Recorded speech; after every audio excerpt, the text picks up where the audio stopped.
This is a pretty practical use of the integral.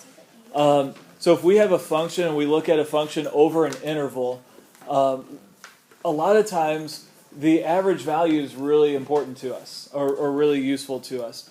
If we take the example of we're driving somewhere and we look at the function that represents our speed, our velocity, we can figure out what our average velocity is by knowing what our instantaneous velocity is at every point, knowing what function it is. So there's a lot of different uses for it. I'll look at what the geometry looks like here, but this is the function. This is the formula. You don't have to write it down because it's in your book. Unless you want to write it down, then that's great. But the average value of a function over some interval from a to b is equal to this. It's 1 over b minus a times the integral from a to b of that function. And geometrically, this is what we're doing. So we have a function. We'll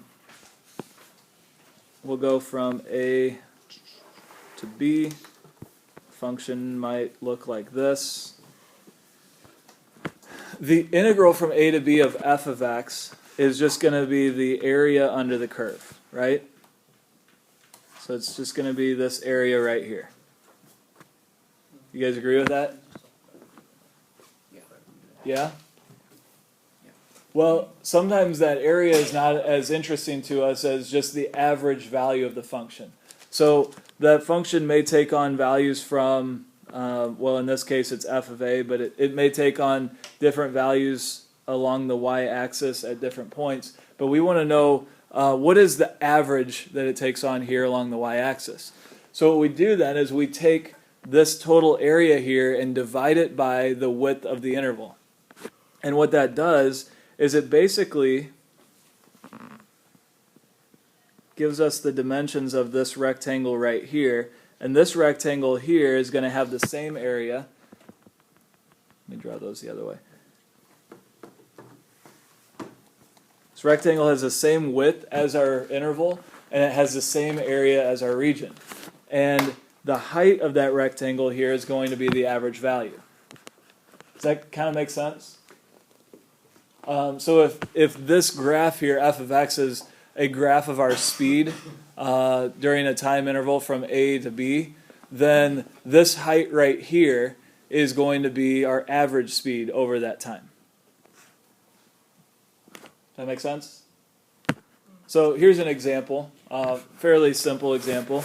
We want to find the average value of the function f of x equals sine of x on the interval from 0 to pi. I put on here you can use your calculator to evaluate the integral, although you actually already know the value of this integral because we just did it, right?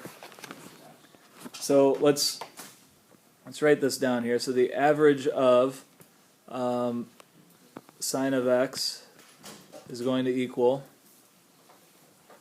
1 over,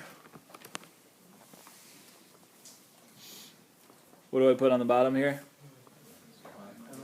Pi minus 0, so it's really just 1 over pi, times the integral from 0 to pi of